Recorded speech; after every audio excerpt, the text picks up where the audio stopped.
बोलो साईनाथ महाराज की जय। प्रिय भक्तों, अब हम आगे का अध्याय शुरू करते हैं। साईं बाबा को नमस्कार करते हैं। हे ज्ञान अवतार श्री साईं, तुम्हारी मूर्ति कितनी भव्य और सुंदर है। हे अंतर्यामी, तुम्हारे श्रीमुख की आभा धन्य है।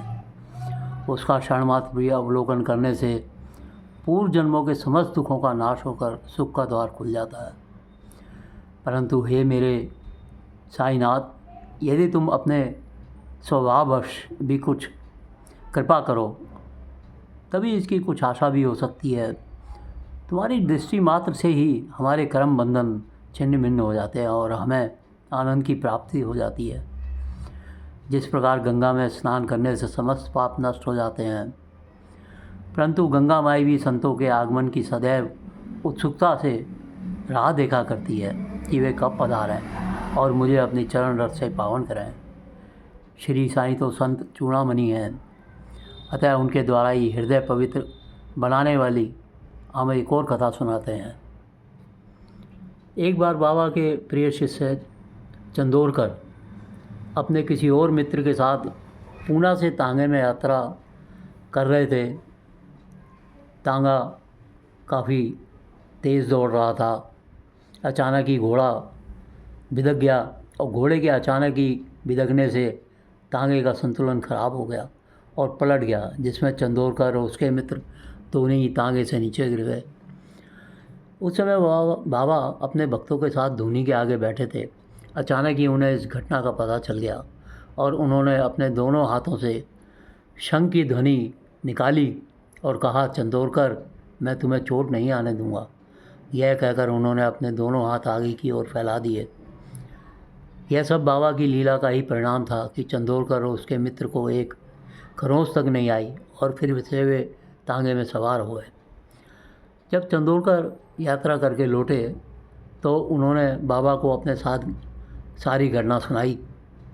यह सुनकर बाबा ने चंदोरकर की ओर देखा और मुस्कुराते हुए बोले, चंदोरकर, यह सब ईश्वर की ही लीला है। ऐसे ही एक बार चंदोरकर की इच्छा हुई कि पहाड़ी पर बने मंदिर में भगवान के दर्शन किए जाएं। अतः वे पहाड़ी की ओर निकल पड़े। पहाड़ी इतनी ऊंची थी कि वहाँ जाते जाते उन्हें प्यास लगने लगी। गर्मियों के दिन थे, धूप बहुत तेज़ थी। उन्होंने सोचा कि कहीं आगे चलने पर कहीं ना कहीं पानी तो मिल ही जाएगा, लेकिन उन्हें आसपास कहीं भी पानी नहीं नज़र आया। ये बड़े निराश हो गए और निढाल होकर एक पत्थर पर बैठ गए और साईनाथ से प्रार्थना करने लगे। उसी समय बाबा तात्या और श्यामा अन्य भक्तों के साथ बैठे हुए विचार विमर्श कर रहे थे। एकाएक ही बाबा बेचैन हो गए और बोले, चंदोरकर मुसीबत में है, मुझे उसके लिए पानी का प्रबंध करना है, नहीं तो प्यास के कारण उनके प्राण निकल जाएंगे। इधर प्यास के मारे चंदोरकर की हालत ख़राब होती जा रही थी। उन्हें कुछ सूझ नहीं रहा था वे क्या करें। तभी अचानक एक भील हाथ में डंडा लिए हुए वहाँ पहुँचा और बोला, शायद तुम लोगों को बहुत ज़ोर से प्यास लगी है, मगर आप परेशान मत हो। तुम जिस पत्थर पर बैठे हो उसे हटाकर पानी पी लो। यह कहकर भील तो वहाँ से चला गया, लेकिन पानी के बारे में जानकारी मिलने पर चंदोरकर में जान आई। उन्होंने जल्दी से पत्थर हटाया और जैसे ही उन्होंने पत्थर हटाया वहाँ जल की धारा फूट पड़ी। इस प्रकार उन्होंने जल से अपनी प्यास बुझाई। प्यास बुझाने के बाद वे उस भील को धन्यवाद कहने के लिए खोजने लगे जिन्होंने उन्हें पानी की जानकारी दी थी, लेकिन काफ़ी खोजबीन के पश्चात वह भील उन्हें ना मिला। यात्रा से लौटने के पश्चात चंदोरकर ने यह घटना श्यामा को सुनाई। श्यामा यह घटना सुनते ही बोला, चंदोरकर, तुम बहुत ही भाग्यशाली हो, क्योंकि जब तुम प्यास के मारे व्याकुल हुए थे तो बाबा स्वयं ही भील का वेश धारण कर तुम्हारी सहायता के लिए उस पहाड़ी पर आए थे। यह सुनते ही चंदोरकर बहुत हैरान भी हुए और खुश भी हुए और मन ही मन उन्होंने बाबा के चरणों में प्रणाम किया। प्रिय भक्तों, अब आपको एक और कथा सुनाते हैं। श्रीमती चंद्रबाई बोरकर साईं बाबा के प्रिय भक्तों में से एक थी। वे प्रसिद्ध इंजीनियर रामचंद्र जी की पत्नी थी। जब चंद्रबाई बोरकर बाबा के संपर्क में आई तो उस समय उनकी उम्र 28 वर्ष के लगभग थी। बाबा के संपर्क में आने के पहले दिन से ही बाबा की वह प्रिय भक्त बन गई और उन्होंने और उनके पति ने मिलकर शिरडी में बहुत सा कार्य भी करवाया। उन्हें बाबा से इतना लगाव था कि वे बाबा के दर्शन एवं आशीर्वाद हेतु वर्ष में एक बार शिरडी जरूर आती थी।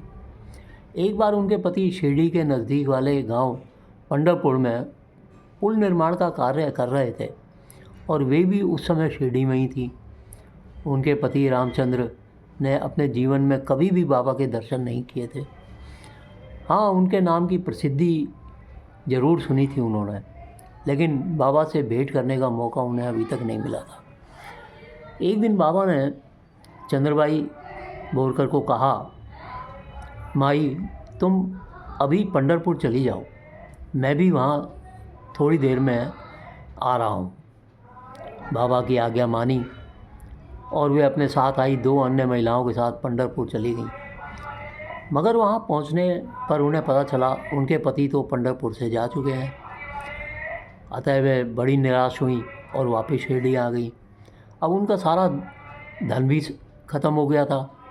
अब उन्हें चिंता सता रही थी कि अब आगे का खर्च कैसे करेंगी। इसलिए वे केवल खुर्दवाड़ी स्टेशन तक का ही टिकट खरीद सकी और इसलिए वे वहीं उतर गई और निराश होकर स्टेशन पर पड़ी एक बेंच पर बैठ गई। उनकी समझ में नहीं आ रहा था कि अब वे क्या करें। तभी वहाँ एक फ़कीर आया और उनसे बोला, आपके पति दौंड रेलवे स्टेशन पर आपका इंतजार कर रहे हैं, अतः आप वहीं अपने पति के पास चली जाओ। उस फ़कीर की बातें सुनकर पहले तो श्रीमती बोरकर हैरान हुई, लेकिन बाद में संभलते हुए बोली, बाबा हम दौंड रेलवे स्टेशन तक कैसे पहुँचेंगे। यह सुनकर फ़कीर मुस्कुराने लगा और अपना हाथ उनकी ओर बढ़ाते हुए बोला, तुम्हें चिंता करने की कोई ज़रूरत नहीं है। ये लो 3 टिकट और जल्दी दौंड स्टेशन पर पहुँचो, जहाँ तुम्हारे पति तुम्हारा इंतज़ार कर रहे हैं। यह कहकर वह फ़कीर उन्हें टिकट देकर वहाँ से चला गया। श्रीमती बोरकर ने जब 3 टिकट देखे तो वह यह देखकर हैरान रह गईं कि तीनों टिकट दौंड रेलवे स्टेशन के ही थे। फिर वे दौंड जाने के लिए रेलगाड़ी में बैठ गईं। इधर वह फ़कीर अब दौंड रेलवे स्टेशन आ पहुँचा। रामचंद्र स्टेशन पर एक बेंच पर बैठे थे। काफ़ी देर से बैठे रहने के कारण उनकी आंख लग गई थी। तभी ये फ़कीर उनके पास पहुंचा और उन्हें आवाज़ देते हुए बोला, इंजीनियर साहब, आपकी पत्नी चंद्रबाई बोरकर आपसे मिलने पंढरपुर पहुंची थी, लेकिन आप उन्हें वहां नहीं मिले। अतः आपसे मिलने के लिए वे यहीं पर आ रही हैं, इसलिए थोड़ी देर उनका यहीं पर इंतजार करो। यह कहकर फ़कीर ने उनके हाथ में एक कागज़ का छोटा सा टुकड़ा थमा दिया और वहाँ से चला गया। फ़कीर के जाते ही रामचंद्र बोरकर ने उस कागज़ को पढ़ा तो उनकी आंखें आश्चर्य से फैल गई। उस कागज़ पर रेल के डिब्बे का नंबर लिखा था। कुछ देर पश्चात ट्रेन स्टेशन पर आकर रुकी और उसमें से उनकी पत्नी श्रीमती चंद्रबाई बोरकर उनके साथ 2 अन्य महिलाएं भी उतरी। उन्होंने इधर उधर देखा तो उन्हें रामचंद्र बोरकर एक बेंच पर बैठे दिखाई दिए। फिर वे तीनों उनके पास पहुंची। रामचंद्र बोरकर कभी उनकी ओर देखते तो कभी अपने हाथ में लिए कागज़ की ओर। जिन्होंने कागज़ पर लिखा हुआ नंबर और गाड़ी का नंबर मिलाया तो वो दोनों एक ही थे। चंद्रबाई बोरकर ने जब उनसे उनकी हैरानी का कारण पूछा तो उन्होंने अपने साथ सारी घटना बताई। रामचंद्र बोरकर की बात सुनकर उनकी पत्नी समझ गई कि यह सब बाबा का ही चमत्कार है। वे बोली, उन्होंने एक बार कहा था कि एक न एक दिन पंढरपुर ज़रूर आएंगे, अतः उन्होंने अपना वचन पूरा कर दिया। फिर उन्होंने शिरडी की ओर ध्यान करके साईं बाबा को मन ही मन बहुत धन्यवाद दिया और उनका गुणगान करने लगे। मुंबई के हरि कनोवा नामक एक महानुभाव ने अपने कई मित्रों और संबंधियों से साईं बाबा की अनेक लीलाएं सुनी थी, परंतु उन्हें विश्वास नहीं था क्योंकि वे संशयालु प्रकृति के व्यक्ति थे, अविश्वास करते थे। वे स्वयं साईं बाबा की परीक्षा करने का निश्चय करके अपने कुछ मित्रों सहित मुंबई से शिरडी आए। उन्होंने अपने सिर पर एक जरी की पगड़ी और पैरों में नए सैंडल पहने हुए थे। उन्होंने बाबा को दूर से ही देखकर उनके पास जाकर उन्हें प्रणाम तो करना चाहा, परंतु उन्हें अपने नए सैंडलों का ध्यान आया।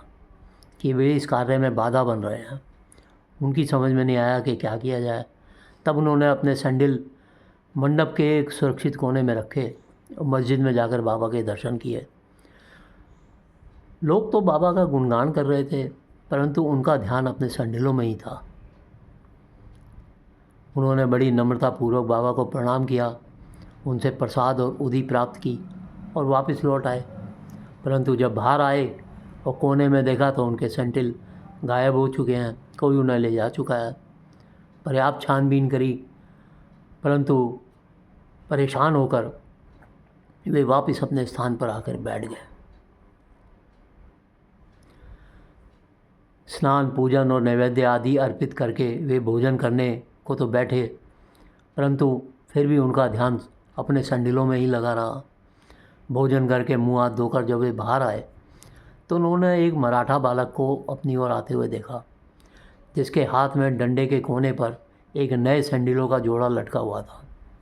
उस बालक ने हाथ धोने के लिए बाहर आने वाले लोगों से कहा कि बाबा ने मुझे यह डंडा हाथ में देकर रास्ते में घूम घूम कर हरि के बेटा, जरी का फेटा, यह पुकार लगाते रहना, और जो भी कोई कहे कि सैंडल हमारे हैं तो उससे पहले यह पूछना क्या उसका नाम हरि और उसके पिता का नाम कनोबा है।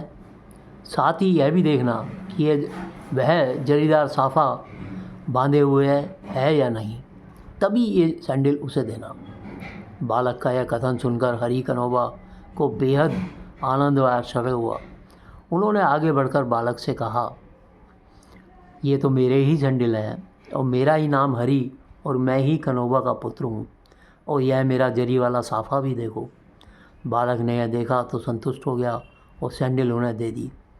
उन्होंने सोचा कि मेरी जरीदार पगड़ी तो सबको दिख रही है, हो सकता है कि बाबा की भी दृष्टि में आ गई हो, परंतु यह मेरी शिरडी यात्रा का प्रथम अवसर है। फिर बाबा को यह कैसे विदित हो गया कि मेरा ही नाम हरि है और मेरे पिता का नाम कनोबा। वह तो बाबा की परीक्षा लेने के लिए आया था। उसे इस घटना से बाबा की महानता पता चल गई। उसकी इच्छा पूर्ण हो गई कि बाबा सर्वज्ञानी हैं और सब पे दया करने वाले हैं। प्रिय भक्तों, आगे की कथा हम अगले अध्याय में सुनाएंगे। तब तक साईं साईं करते रहें, बाबा का नाम लेते रहें।